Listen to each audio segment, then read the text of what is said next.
A moral for doctors. The sick man is a parasite of society.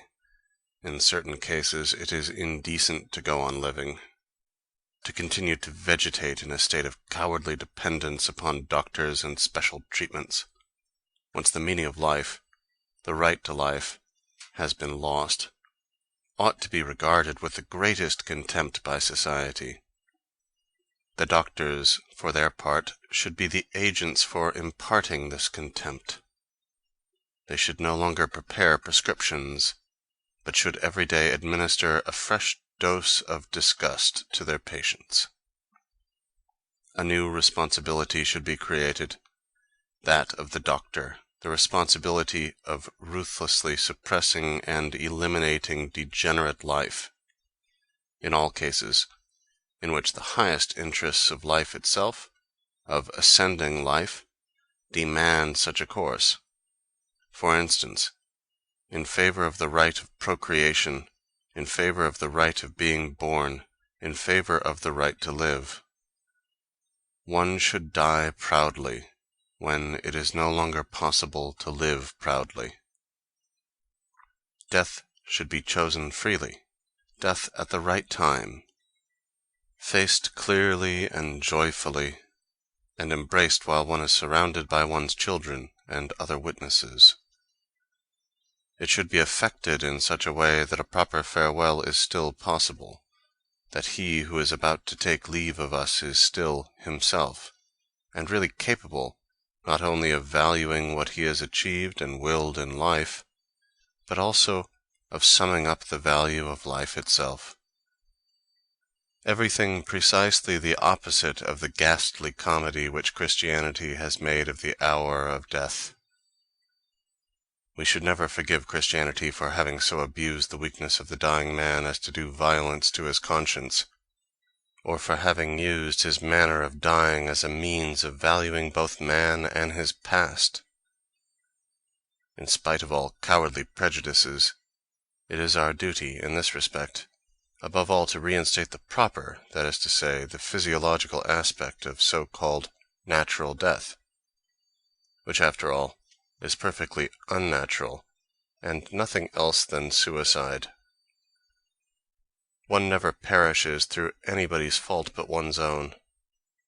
The only thing is that the death which takes place in the most contemptible circumstances, the death that is not free, the death which occurs at the wrong time, is the death of a coward.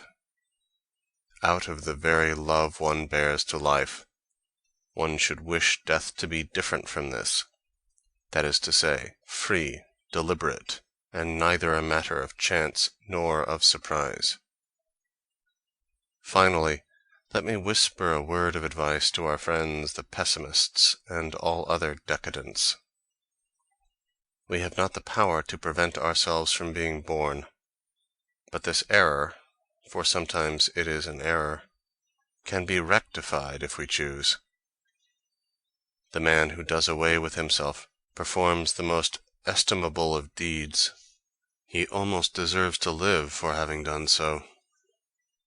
Society, nay, life itself, derives more profit from such a deed than from any sort of life spent in renunciation, anemia, and other virtues. At least the suicide frees others from the sight of him. At least he removes one objection against life. Pessimism, pur et ver, can be proved only by the self-refutation of the pessimists themselves. One should go a step further in one's consistency. One should not merely deny life with the world as will and idea, as Schopenhauer did.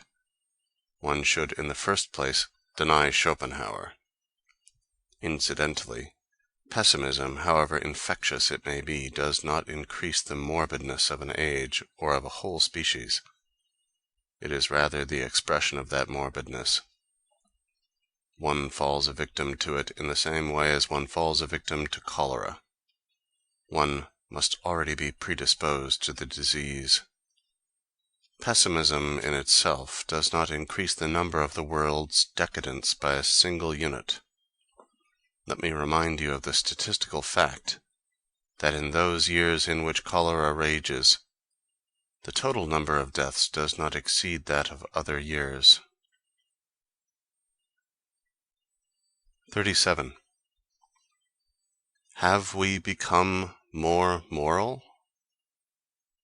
As might have been expected, the whole ferocity of moral stultification, which, as is well known, passes for morality itself in Germany, hurled itself against my concept beyond good and evil. I could tell you some nice tales about this. Above all, people tried to make me see the incontestable superiority of our age in regard to moral sentiment, and the progress we had made in these matters. Compared with us, a Caesar Borgia was by no means to be represented as higher man, the sort of Superman which I declared him to be. The editor of the Swiss paper, the Bund, went so far as not only to express his admiration for the courage displayed by my enterprise, but also to pretend to understand that the intended purpose of my work was to abolish all decent feeling. Much obliged. In reply, I venture to raise the following question: have we really become more moral? The fact that everybody believes that we have is already an objection to the belief. We modern men, so extremely delicate and susceptible, full of consideration one for the other, actually dare to suppose that the pampering fellow-feeling which we all display, this unanimity which we have at last acquired in sparing and helping and trusting one another, marks a definite step forward, and shows us to be far ahead of the man of the Renaissance. But every age thinks the same. It is bound to think the same. This, at least, is certain, that we should not dare to stand amid the conditions which prevailed at the Renaissance. We should not even dare to imagine ourselves in those conditions. Our nerves could not endure that reality, not to speak of our muscles. The inability to do this, however, does not denote any progress, but simply the different and more senile quality of our particular nature, its greater weakness, delicateness, and susceptibility, out of which a morality more rich in consideration was bound to arise. If we imagine our delicateness and senility, our physiological decrepitude, as non-existent, our morality of humanization would immediately lose all value. No morality has any value per se. It would even fill us with scorn. On the other hand, do not let us doubt that we moderns, wrapped as we are in the thick cotton wool of our humanitarianism, which would shrink even from grazing a stone, would present a comedy to Caesar Borgia's contemporaries, which would literally make them die of laughter. We are indeed, without knowing it, exceedingly ridiculous with our modern virtues. The decline of the instincts of hostility and of those instincts that arouse suspicion, for this, if anything, is what constitutes our progress, is only one of the results manifested by the general decline in vitality. It requires 100 times more trouble and caution to live such a dependent and senile existence. In such circumstances, everybody gives everybody else a helping hand, and, to a certain extent, everybody is either an invalid or an invalid's attendant. This is then called virtue. Among those men who knew a different life, that is to say, a fuller, more prodigal, more superabundant sort of life, it might have been called by another name, perhaps cowardice, or vileness, or old woman's morality. Our mollification of morals, this is my cry, this, if you will, is my innovation, is the outcome of our decline. Conversely, hardness and terribleness in morals may be the result of a surplus of life. When the latter state prevails, much is dared, much is challenged, and much is also squandered. That which formerly was simply the salt of life would now be our poison. To be indifferent, even this is a form of strength. For that, likewise, we are too senile, too decrepit. Our morality of fellow-feeling, against which I was the first to raise a finger of warning, that which might be called moral impressionism, is one symptom the more of the excessive physiological irritability which is peculiar to everything decadent.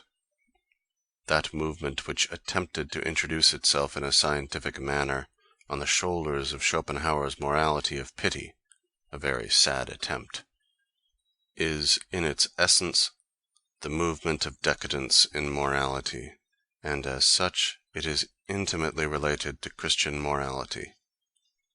Strong ages and noble cultures see something contemptible in pity, in the love of one's neighbor, and in a lack of egoism and of self-esteem. Ages should be measured according to their positive forces. Valued by this standard, that prodigal and fateful age of the Renaissance appears as the last great age, while we moderns, with our anxious care of ourselves and love of our neighbors, with all our unassuming virtues of industry, equity, and scientific method, with our lust of collection, of economy, and of mechanism, represent a weak age. Our virtues are necessarily determined, and are even stimulated, by our weakness. Equality, a certain definite process of making everybody uniform, which only finds its expression in the theory of equal rights, is essentially bound up with a declining culture.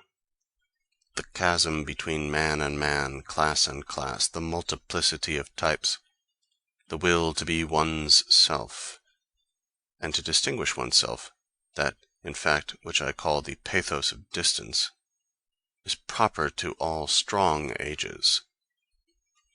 The force of tension, nay, the tension itself, between extremes, grows slighter every day. The extremes themselves are tending to become obliterated to the point of becoming identical. All our political theories and state constitutions, not by any means excepting the German Empire, are the logical consequences, the necessary consequences of decline. The unconscious effect of decadence has begun to dominate even the ideals of the various sciences. My objection to the whole of English and French sociology still continues to be this, that it knows only the decadent form of society from experience, and with perfectly childlike innocence takes the instincts of decline as the norm, the standard of sociological valuations. Descending life, the decay of all organizing power, that is to say, of all that power which separates, cleaves gulfs, and establishes rank above and below, formulated itself in modern sociology as the ideal. Our socialists are decadents. But Herbert Spencer was also a decadent. He saw something to be desired in the triumph of altruism. 38. My concept of freedom. Sometimes the value of a thing does not lie in that which it helps us to achieve, but in the amount we have to pay for it, what it costs us. For instance, liberal institutions straightway cease from being liberal the moment they are soundly established. Once this is attained, no more grievous and more thorough enemies of freedom exist than liberal institutions. One knows, of course, what they bring about. They undermine the will to power. They are the leveling of mountain and valley exalted to a morality. They make people small, cowardly, and pleasure-loving. by means of them the gregarious animal invariably triumphs. Liberalism, or, in plain English, the transformation of mankind into cattle. The same institutions, so long as they are fought for, produce quite other results. Then, indeed, they promote the cause of freedom quite powerfully. Regarded more closely, it is war which produces these results, war in favor of liberal institutions, which, as war, allows the illiberal instincts to subsist. For war trains men to be free. What, in sooth, is freedom? Freedom is the will to be responsible for ourselves.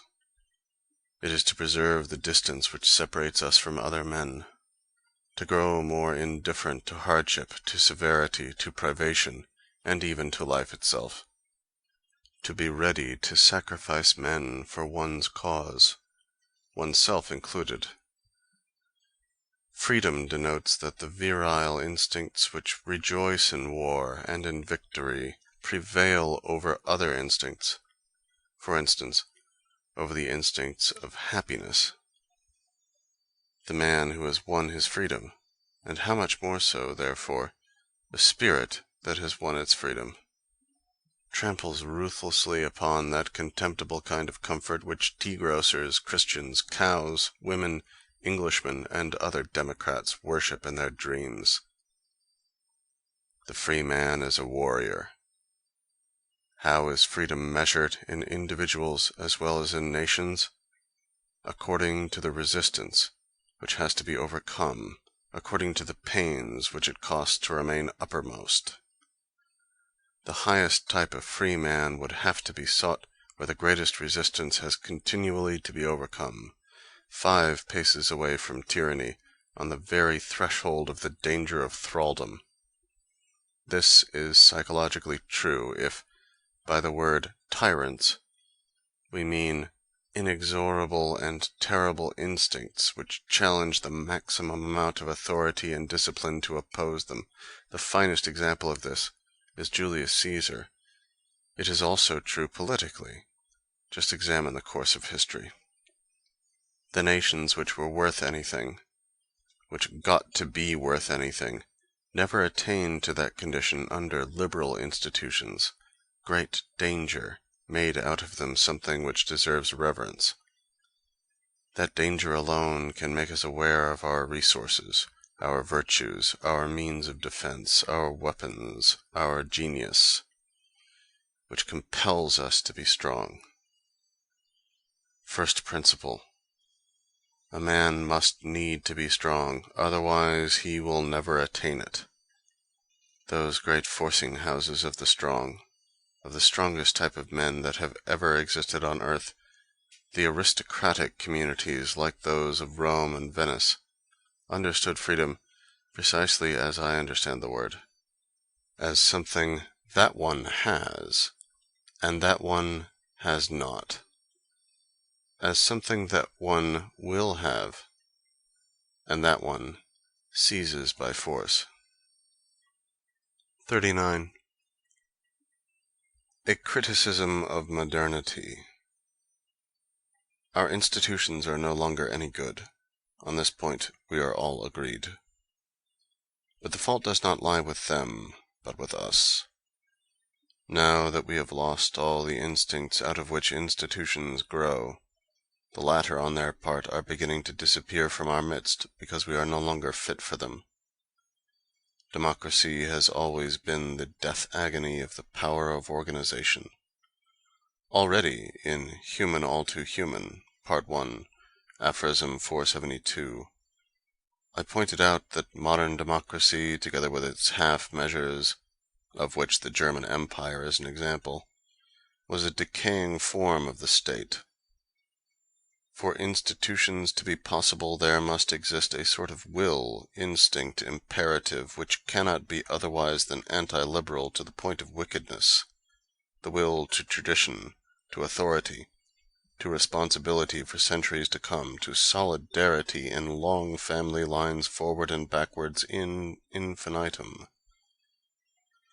If this will is present, something is founded which resembles the Imperium Romanum, or Russia, the only great nation today that has some lasting power and grit in her, that can bide her time, that can still promise something. Russia, the opposite of all wretched European petty statism and neurasthenia, which the foundation of the German Empire has brought to a crisis. The whole of the Occident no longer possesses those instincts from which institutions spring, out of which a future grows. Maybe nothing is more opposed to its modern spirit than these things. People live for the present, they live at top speed. They certainly live without any sense of responsibility, and this is precisely what they call freedom. Everything in institutions which makes them institutions is scorned, loathed, and repudiated. Everybody is in mortal fear of a new slavery, wherever the word authority is so much as whispered.